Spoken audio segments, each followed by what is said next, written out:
Today we are going to start with exercise 2.3 question number 6। चलो ध्यान यहाँ पे अभी सबका।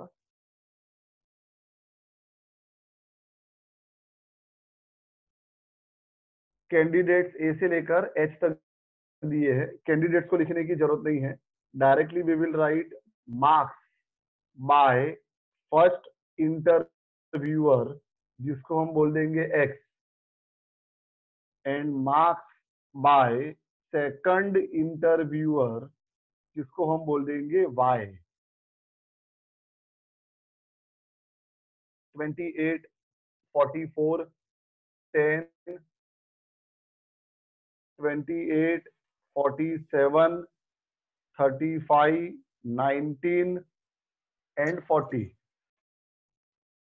और वाई की बात करते हैं 32, 45, 25, 32, 41, 32, 24 एंड 38। देखो एक्स में टाई है, एक्स में कोई भी ऑब्जर्वेशन रिपीट हो रहा है दो बार? यस, 28। 28 ओके। और वाई में 32 रिपीट हो रहा है 3 बार। ओके, तो इस बार दोनों में टाई है, एक्स और वाई दोनों में टाई है। ओके, तो चलो अब सबसे पहले तो हमें क्वेश्चन में मार्क्स दिए हैं। क्वेश्चन में फाइंड क्या करने को बोला है? पढ़ो ध्यान से, क्या फाइंड करने को बोला है लास्ट में? Find the rank correlation. हमें रैंक कोरिलेशन फाइंड करने को बोला है। ओके, अब क्वेश्चन में मार्क्स दिए है तो सबसे पहले हमें क्या करना पड़ेगा? मार्क्स को कन्वर्ट करना पड़ेगा रैंक में।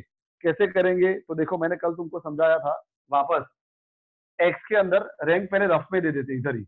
ओके, कैसे दोगे बोलो? सबसे हाईएस्ट ऑब्जर्वेशन को रैंक 1, सबसे हाईएस्ट ऑब्जर्वेशन 47, सॉरी 47, उसके बाद 44, 40, उसके बाद 40, थर्ड रैंक, उसके बाद 35 को फोर्थ रैंक, उसके बाद 28 दो जगह पे है तो क्या करने का?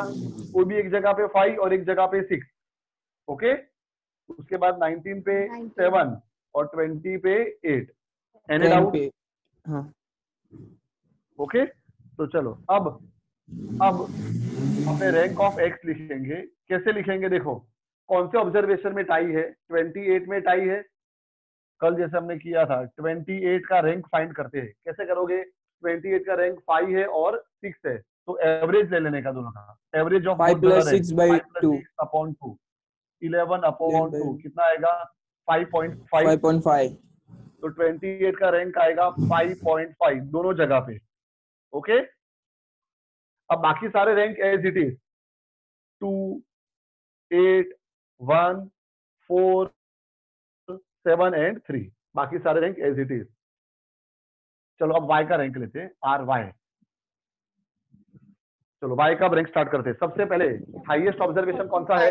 45 है ना, तो उधर रैंक 1। 41 उसके बाद 45 से छोटा 41, उधर रैंक 2। 41 से छोटा 38, वहां पे रैंक 3। 38 से छोटा है 32। 32 तीन जगह पे है तो क्या आएगा? 4, 5, 6। ओके, 32 से छोटा 25, 7 और उसके बाद लास्ट में 24 पे 8। ओके, अब 32 का रैंक फाइंड करते हैं। 32 में टाई है, पहले जो ऑब्जर्वेशन में टाई हो ना उसका रैंक फाइंड कर देने का। 32 का रैंक 4 है, 5 है और 6 है। एवरेज 4 + 5 + 6 डिवाइडेड बाय 3 होगा। Sum of observation upon number of observation 15/3 कितना आ गया? 5। ओके, तो जहां पर भी 32 है सब जगह पे रैंक हम दे देंगे 5। बाकी सब rank as it is 1, 7, 2, 8 and 3। RX और RY आ गया। इसमें कोई भी डाउट? क्लियर है सबको? Yes sir. यस और no? Okay, now we will find out difference of rank RX minus RY। 5.5 - 5 0.5, 2 - 1 8 - 7, 5.5 - 5 1 - 2 4 - 5 7 minus 8 and 3 minus 3 0. Check कर लो 1 plus 1 2 plus 0.5 और 0.5 3 और इधर minus 3 0 हो गया. सिग्मा डी 0 आ ही रहा है. अब D square 0.25 1 1 0.25 1 1 1 and 0. Sigma D square 5.5. आएगा 5.5. 1 2 3 4 5 5.5. ओके. अब रैंक कोरिलेशन फाइंड करने से पहले हम फाइंड करेंगे करेक्शन फैक्टर. करेक्शन फैक्टर कैसे फाइंड करना है? कल हमने देखा था करेक्शन फैक्टर के लिए 3 कॉलम्स बनाने के. सबसे पहला कॉलम आएगा ऑब्जर्वेशन का जिसमें टाई है. उसके बाद आएगा एम. एम का मतलब होता है नंबर ऑफ रिपीटेशन और उसके बाद formula m³ minus m upon 12. ये करेक्शन फैक्टर की फॉर्मूला है. करेक्शन फैक्टर हमेशा कब करने का? Whenever there is a tie. Tie हो तो ही करना है. 2 ऑब्जर्वेशन में टाई है 28 में और 32 में. 28 32. माइक्रोफोन म्यूट रखो. हर्ष माइक्रोफोन म्यूट कर. 28 is repeating how many times? 2 times. m means number of repetition and 32 is repeating 3 times. Okay. चलो m की वैल्यू 2. ये पता चला 2 और 3 कैसे लिखा? m का मतलब होता है number of repetition of observation. Observation 28 is repeating 2 times and observation 32 is repeating 3 times. चलो m की वैल्यू 2 याद रखोगे. 2 का क्यूब 8 minus 2 upon 12 6 upon 12 0.5. 3 का क्यूब 27 minus 3 upon 12 24 upon 12 0.5. तो करेक्शन फैक्टर इज 1. ओके. अब अपने आर की फॉर्मूला. हाँ 12 2 24. 2. अच्छा 12 2 sorry 2.5. Okay. Correction factor will become 2.5. यार जाग रहे हो तुम सब तो. मुझे लगा सुबह सुबह सो रहे होगे. नहीं 1 sir. Minus sigma D square plus correction factor upon n into n square minus 1. 1 minus 6 into sigma D square कितना आया? 5.5 प्लस करेक्शन फैक्टर इज 2.5 और अपॉन में n. How many observations are there? Total 8. तो 8 multiply by 8 का square 64 minus 1 63. 1 minus 6 multiply by 5.5 plus 2.5 will be again 8 upon 8 multiply by 63. 8 तो cut हो जाएगा. 6 upon 63 करो. 6 डिवाइड बाय 63 ऊपर लिख रहा हूँ 0.10. 0.09. नहीं sir It is 0.1. equal to 0. 0.10 है सर. 1 माइनस 0.10 है. क्या है? 0.10 है. हाँ 0.9 आ जाएगा. ओके. Any doubt? आके ना तो बोल दो. No sir. No doubt. No sir.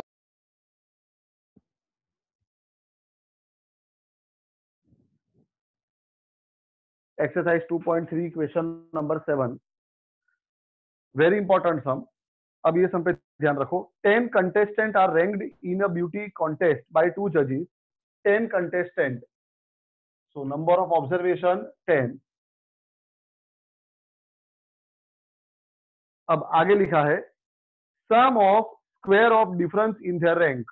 Some of square of difference. Sum of square of difference in their rank is found to be 214. इसका मतलब क्या दिया है हमें? Sigma D square equal to 214. Yes और नो? सम यानी sigma square तो ऊपर स्क्वायर लगा दिया. किसका? डिफरेंस का यानी कि D is 214. Find the rank correlation. कितना सिंपल सम है. सब कुछ तैयार दे दिया है. बस हमें फॉर्मूला के अंदर वैल्यू डालनी है. अब ये सम के अंदर कहीं पर भी करेक्शन फैक्टर का जिक्र नहीं किया है, करेक्शन फैक्टर के बारे में कुछ भी नहीं बोला है, मतलब there is no correction factor, there is no tie.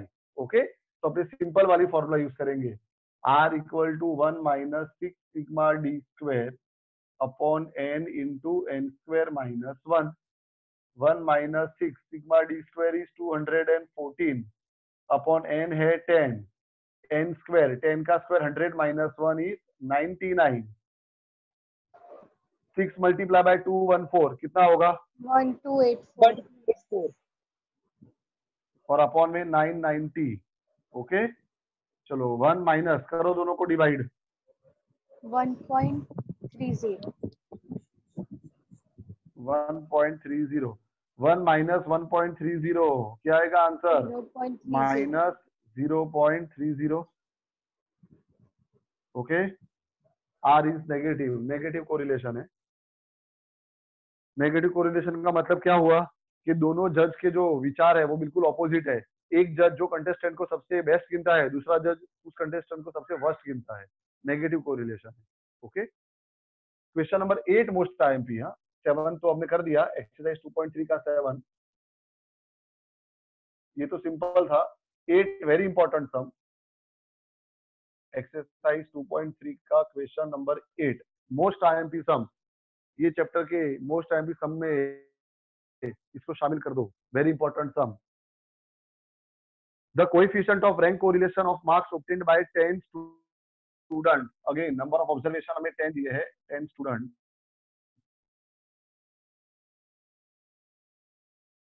in two particular subject was found to be 0.5. R is directly given to us 0.5. Later on, it was found that one of the differences of the rank of student was 7, but it was taken as 3. अब difference में गलती हुई है। Difference कितना था? Difference was 7, but it was taken as 3। Difference 7 था और गलती से 3 ले लिया। Okay, find the corrected value of correlation coefficient. हमें करेक्टेड वैल्यू ऑफ आर ढूंढना है, जिसको अपने आर डैश बोल देंगे। करेक्टेड वैल्यू ऑफ आर, जिसको अपने क्या बोल देते हैं? R dash. ये हमें फाइंड करना है। ओके, अब देखो, डिफरेंस 7 की जगह हमने गलती से क्या ले लिया? 3। Difference was 7 but it was taken as 3, मतलब जो डिफरेंस 7 है it is correct. Okay, but it was taken as 3, गलती से हमने 3 ले लिया, तो 3 is the wrong difference. Difference था 7 but it was taken as 3, गलती से हमने 3 ले लिया। तो चलो क्या करेंगे, देखो यहाँ पे ये सम को 3 स्टेप में किया जाएगा। पहला स्टेप, आर की फॉर्मूला, कोरिलेशन दिया है ना अपने को, r equal to 1 minus 6 sigma D square upon N into N square minus 1। First step r की फॉर्मूला ले लेने की। चलो, आर कितना दिया है? 0.5 equal to 1 minus 6 sigma D square as it is upon n, n अपने को 10 दिया है, तो 10 मल्टीप्लाई बाय 10 का स्क्वायर 100 माइनस 1 विल बी 99। 1 को लेफ्ट साइड पे ले जाते हैं, तो 0.5 माइनस 1, 1 जब लेफ्ट में आएगा तो माइनस हो जाएगा, minus 6 sigma D square upon 990। 0.5 minus 1 कितना होगा? Minus 0.5 equal to minus 6 sigma D square upon 990। Minus आमने सामने कट। अब सिग्मा डी स्क्वायर को अकेला कर दो, तो 0.5 मल्टीप्लाई बाय 990 और 6 आ जाएगा नीचे, divided by 6 equal to sigma D square. अब बताओ मुझे सिग्मा डी स्क्वायर कितना आया? करो पूरा 82.5 82.5। अब ये जो सिग्मा डी स्क्वायर आया है ये तो रॉन्ग आया है। क्यों रॉन्ग आया है? क्योंकि गलती से हमने एक ऑब्जर्वेशन 3 ले लिया है 7 की जगह पे, तो अब हमें करेक्शन करना पड़ेगा। तो फर्स्ट स्टेप तो सबको क्लियर है, हमने आर की फॉर्मूला यूज करके सिग्मा डी स्क्वायर फाइंड किया। Now second step is correction. अब हम करेक्शन करेंगे, सिग्मा डी स्क्वायर में करेक्शन करेंगे, तो जो नया सिग्मा डी स्क्वायर आएगा उसको बोलेंगे sigma d dash square. Sigma d dash square कैसे मिलेगा? Equal to sigma D square, उसके अंदर देखो यहाँ पे स्क्वायर है, तो हम भी क्या करेंगे, करेक्ट ऑब्जर्वेशन के स्क्वायर को प्लस करेंगे और रॉन्ग ऑब्जर्वेशन के स्क्वायर को माइनस करेंगे। तो प्लस करेक्ट डिफरेंस का स्क्वायर माइनस रॉन्ग डिफरेंस का स्क्वायर। ओके, करेक्ट को प्लस करेंगे और रॉन्ग को माइनस करेंगे। और स्क्वायर क्यों कर रहे हैं, क्योंकि हमें डी डैश स्क्वायर ढूंढना है, इसके लिए ऑब्जर्वेशन का भी स्क्वायर तो करना ही पड़ेगा। It is equal to sigma D square 82.5 plus, अब मैं डायरेक्ट कर रहा हूँ, करेक्ट डिफरेंस 7 है, 7 का स्क्वायर 49 माइनस रॉन्ग डिफरेंस 3 है, 3 का square 9, 82.5, 49 minus 9 will be 40, 82 plus 40 कितना होगा, 122.5। 122.5, ये आ गया हमारा correct sigma d dash square. अब हम फाइंड करने जा रहे हैं करेक्ट कोरिलेशन।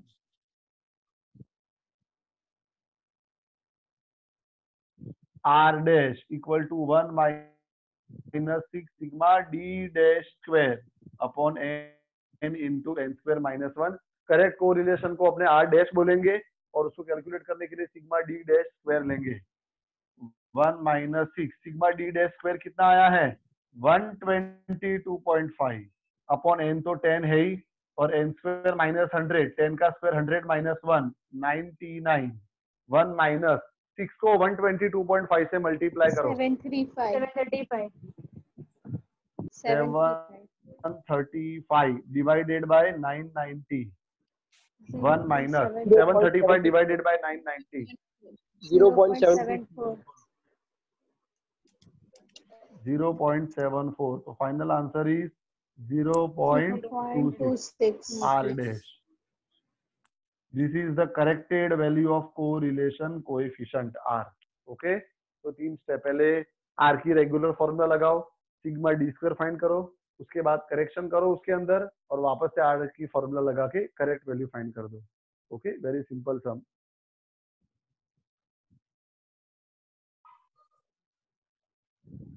चलो, now let us start exercise 2. Very first is section A, MCQ.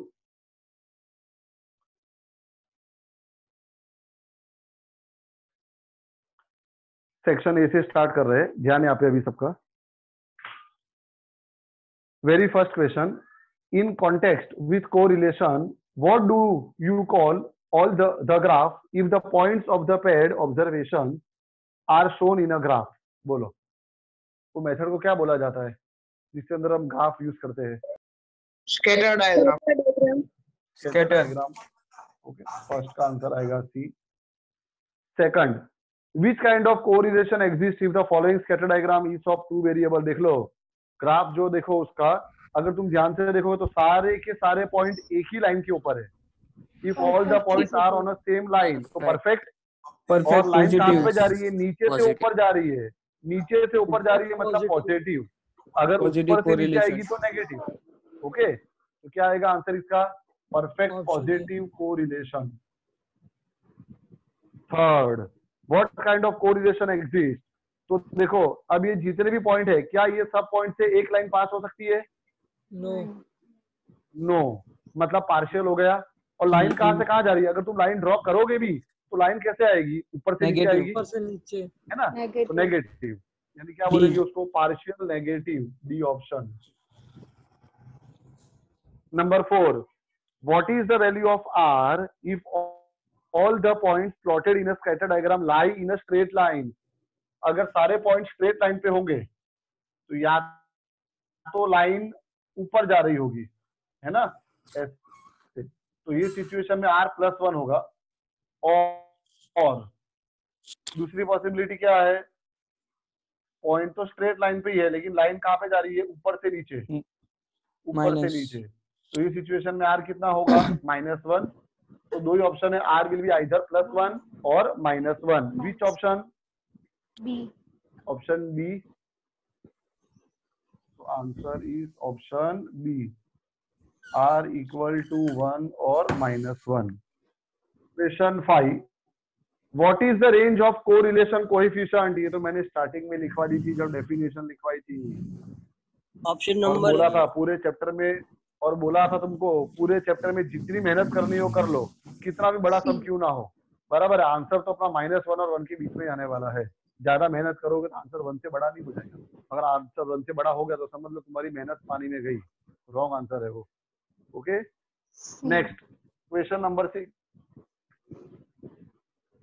अच्छा, एक पॉइंट मैं लिखवाना भूल गया था, बहुत इंपॉर्टेंट, पता नहीं क्यों भूल गया, पर अभी अचानक याद आ गया। इस पॉइंट को डेफिनेशन में लिखो, जहां पर हमने को रिलेशन कोएफिशिएंट की डेफिनेशन लिखी वहां लिखो, मैं लिखवाना भूल गया। इसके लिए आपने अभी तक आर फाइंड करा, पूरे चैप्टर में आर फाइंड करा, हमने आर का कभी भी यूनिट लिखा? अपने आंसर 0.8 आया, 0.5 No, आया, sir. 0.4 आया, हमने कभी भी आर का यूनिट लिखा? नहीं लिखा। No sir. मतलब क्या हुआ? इसका मतलब क्या Relative हुआ? measure. कोरिलेशन। यस, ये डेफिनेशन में लिखना था, पता नहीं क्यों भूल गया मैं, तो अभी लिख लो, अचानक याद आया मुझे। Correlation coefficient is a relative major. Chapter number 1 भी रिलेटिव मेजर था, चैप्टर नंबर 2 भी रिलेटिव मेजर है। Index number is a relative major, correlation coefficient is also relative major. Chapter 1 and 2 are relative measure. Okay, but after this will come chapter 3, linear regression. It is not a relative measure, it is an absolute measure. वो अपने देखेंगे जब chapter आएगा तब। चलो, अब ये MCQ 6 जब आया तब मुझे अचानक ध्यान में आया कि तुमको लिखवाना ही भूल गया था मैं। देखो, the measurement of unit of variable weight is KG. Weight अपने को केजी में दिया है, अपने एक्स को वेट ले लेते हैं केजी में, and height in centimetre, y को हाइट ले लेते हैं इन सेंटीमीटर। ओके, तो what is the measurement unit of correlation coefficient? R का यूनिट क्या होगा? तो क्या आएगा answer? R does not have any unit, r does not have any unit. Which option? Option D. ऐसा क्यों होता है पता है? मैंने बोल दिया, तुमने मान लिया, किसी ने ये पूछा भी नहीं कि सर ऐसा क्यों हुआ, वो तो समझाओ, पर समझा देता सर हूँ मैं। अपॉन में आर की फॉर्मूला ही देखो, हाँ आर की फॉर्मूला ही देख लो, ऊपर नीचे कट हो जाएगा। Sigma X minus X bar Y minus Y bar upon square root of sigma X minus X bar का square into square root of sigma Y minus Y bar का square. चलो, x अपना KG में और Y अपना centimetre में है, तो इधर क्या आएगा? केजी मल्टीप्लाई बाय सेंटीमीटर, और अपॉन में भी ऐसा ही, एक्स माइनस एक्स बार का स्क्वायर और स्क्वायर रूट है, तो स्क्वायर और स्क्वायर रूट कैंसिल होके बचेगा तो क्या? केजी। इधर भी स्क्वायर और स्क्वायर रूट कैंसिल होके बचेगा तो क्या? सेंटीमीटर। ओके, केजी भी कट, सेंटीमीटर भी कट, यूनिट लेस। तुम आर की कोई भी फॉर्मूला यूज कर लेना। ओके, स्पीयरमैन ऊपर वाले में नीचे कैसे यूनिट होगा? कट हो ही जाएंगे। किसमें? स्पीयरमैन वाली मेथड में।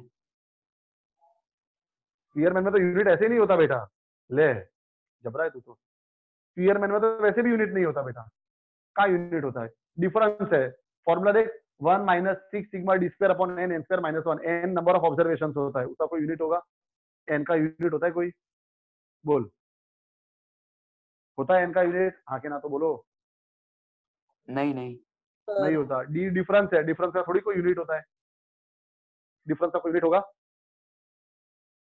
नहीं। नहीं होगा। ओके, तो वो तो पूरी फॉर्मूला ही ऐसी है जिसमें कोई वेरिएबल आता ही नहीं है, पूरे फॉर्मूला में वेरिएबल नहीं आता, पूरी फॉर्मूला में कहीं भी वेरिएबल ही नहीं आता स्पीयरमैन के अंदर। तो फॉर्मूला देखो क्या है, अपना वेरिएबल एक्स और वाई होगा, मान लो वेट और हाइट है, तो फॉर्मूला क्या है आर की? 1 minus 6 sigma D square upon N into N square minus 1। बताओ कहाँ एक्स है और कहाँ वाई है? कुछ है ही नहीं इधर तो। ओके, समझे? अब चलते हैं आगे, नंबर 7 पे। Question number 7, MCQ number 7. Which kind of correlation can be obtained if the two variables are varying in opposite direction in constant proportion? Opposite direction का मतलब क्या हुआ? Negative correlation. Negative correlation. और कांस्टेंट प्रोपोर्शन बोला है, constant proportion का मतलब perfect हुआ। कांस्टेंट प्रोपोर्शन का मतलब क्या हुआ? वन वेरिएबल अगर 1 यूनिट इंक्रीज हो रहा है तो दूसरा वेरिएबल 1 यूनिट डिक्रीज हो रहा है, ये 2 यूनिट इंक्रीज हो रहा है तो दूसरा वाला 2 यूनिट डिक्रीज हो रहा है, तो कांस्टेंट हुआ मतलब परफेक्ट है। ओके तो क्या आएगा इसका आंसर? Perfect negative. नेगेटिव क्यों आया? क्योंकि ऑपोजिट डायरेक्शन बोला है। और परफेक्ट क्यों आया? क्योंकि कांस्टेंट प्रोपोर्शन बोला है। अंडरस्टूड? टेक्स्ट बुक के अंदर ये एमसीक्यू में अंडरलाइन करो, फिर भूल जाओगे। ऑपोजिट डायरेक्शन को अंडरलाइन करके वहां ऊपर लिख दो नेगेटिव। ऑपोजिट डायरेक्शन को अंडरलाइन कर लो क्वेश्चन में और वहां लिख दो नेगेटिव, और कांस्टेंट प्रोपोर्शन को अंडरलाइन करके लिख लो परफेक्ट। ओके इसके लिए perfect negative, option B is our answer. Number 8, what does the numerator indicate in the formula for calculating correlation coefficient by Karl Pearson's method? Karl Pearson method के अंदर numerator में क्या आता है? बेसिक फॉर्मूला याद करो, R equal to covariance of x comma y upon S X into S Y. तो numerator में क्या आता है? बोलो, कार्ल पियर्सन की मेथड में न्यूमरेटर में क्या आता है? क्या है ये? Covariance of X and Y. कौन सा ऑप्शन है? ऑप्शन बी, वही तो लिखा है, covariance of X comma Y. Number 9, which of the following value of R is not possible? बताओ चारों में से आर की कौन सी वैल्यू पॉसिबल नहीं है? -1.07। -1.07 पॉसिबल नहीं है। क्यों पॉसिबल नहीं है? Because R always lie between -1 to +1। Number 10, u दिया है और v दिया है, क्या होगा? R X Y is equal to R U V. अपने आर एक्स वाई ढूंढे या आर यू वी ढूंढे, दोनों सेम ही होता है ना। अपने एक्स की जगह यू ले आते हैं, वाई की जगह वी ले आते हैं, तो कुछ फर्क पड़ता है आंसर को? नहीं पड़ता है। R X Y equal to R U V, ऐसा क्यों होता है? Because R is independent of change of origin and change of scale. Okay इसके लिए हम x को u से रिप्लेस कर देते हैं और y को v से कर देते हैं पूरी फॉर्मूला के अंदर, तो भी r की वैल्यू में कोई फर्क नहीं पड़ता, r सेम ही रहता है। ओके तो कौन सा ऑप्शन है ऐसा? Option C. अंडरस्टूड? हाँ के ना तो बोलो। हाँ sir. Number 11, R X comma Y equal to 0.7। Okay then R X plus 0.2 and y plus 0.2 equal to dash, तो भी आंसर तो 0.7 ही रहेगा। क्यों ऐसा? अभी तो ऊपर डायलॉग मारा मैंने कि r is independent of change of origin and change of scale. तुम x और y के अंदर कुछ भी प्लस या माइनस कर लो या कुछ भी मल्टीप्लाई या डिवाइड कर लो, r को कोई फर्क नहीं पड़ता। r is independent of change of origin and change of scale. Understood? Yes और नो? तो x में तुम कुछ भी प्लस कर लो, y में तुम कुछ भी प्लस कर लो, कुछ भी माइनस कर लो, कुछ भी मल्टीप्लाई करो, भी डिवाइड करो, r को कोई फर्क नहीं पड़ेगा, r विल बी सेम। ये रहा उसका rule, reason, r is independent of change of origin and change of scale. Okay